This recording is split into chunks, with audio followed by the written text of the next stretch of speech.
Hello and welcome back to my channel, Mental Health with Melissa. I'm Melissa. If you're new here, please don't forget to hit that like and subscribe button for more content. I post new videos every single Sunday and Wednesday, and subscribing to my channel really helps me get mental health information out to our communities of color and tons of free LCSW test prep. I am a therapist, LCSW clinical supervisor, and PhD psychology research student.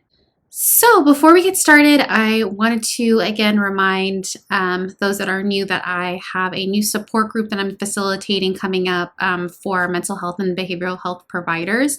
It's going to be starting actually next Monday, and so I already have some interested participants, and we're going to go ahead and start the group. So if you're interested, please let me know as soon as possible by emailing me here at talkitout.withmelissa@gmail.com so that I can add you to the group. If you just want more information, then please feel free to reach out and I can give you more information. It's going to be a nice network of mental health and behavioral health providers so we can kind of support each other during these very challenging times of the pandemic. Okay, so let's go ahead and get right into the material. I want this to be a short video. It's going to be, as you see, a vignette here, and we're going to talk about basically some of these different types of anxiety disorders, and then there's also a major depressive disorder listed here.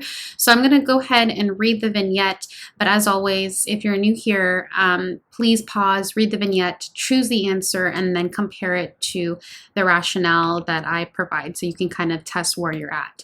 Okay, a 36-year-old woman self-refers to a therapist requesting help for her extreme stress, reporting worry and heart racing when thinking about having another attack. She reports having attacks in the past that humiliated her, and now she fears that constantly happening again. She likely has.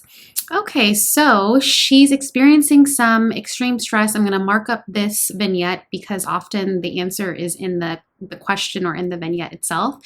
She's reporting worry, heart racing, and fear of having another attack. She reports having these attacks and feeling humiliated by them, and fears that they will come up again.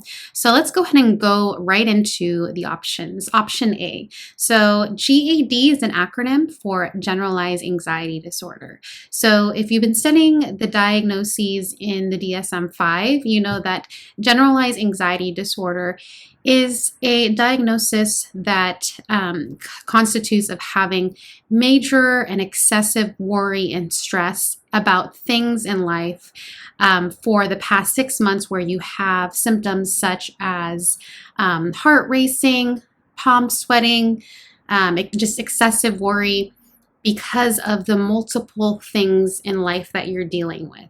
So if we're looking back here at the vignette, is this particular individual reporting anxiety about things that she has going on in her life, such as work obligations, childcare obligations, schooling?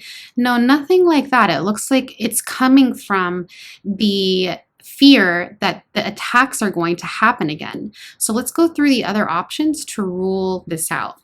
Major DD, so major depressive disorder.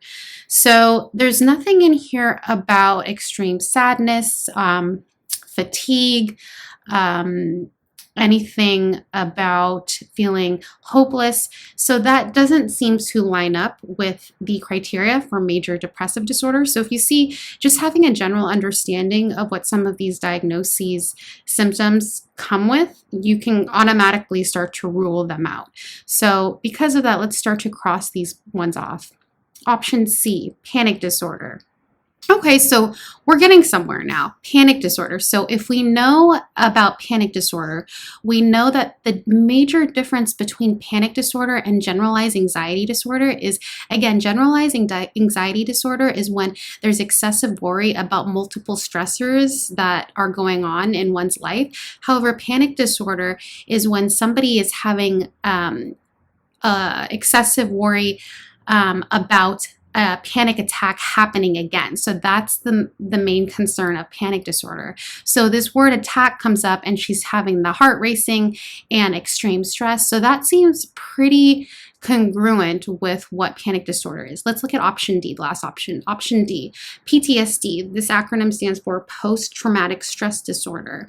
So we don't see anything about hypervigilance, nightmares, anything that relates to trauma. So because of that, we're going to go ahead and just do the process of elimination and automatically cross that out.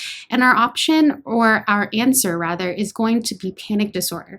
So panic disorder I've seen and generalized anxiety disorder are sometimes used interchangeably. So sometimes people will say like, oh, he or she was having a panic attack, or oh, I was having an anxiety attack, but they're very different. So again, panic disorder or a panic attack is the fear that that panic attack is going to happen, whereas generalized anxiety disorder is having that physical reaction, but it's associated to excessive worry of multiple things that are happening in your life. So that's going to be the main difference. So if the test asks you to differentiate the two or has a vignette like this, that's something that you're going to need to know. So again, that's the difference between generalized anxiety disorder and panic disorder, and those are things that you will need to know for the test. Anyway, thank you so much for watching. Please, again, don't forget to hit that like and subscribe button for more content. Let me know if you prefer the short videos like this one or longer videos with more questions. Let me know in the comment section below, because your input really matters to me and I really appreciate it. So anyway, until next time, managing mental health matters.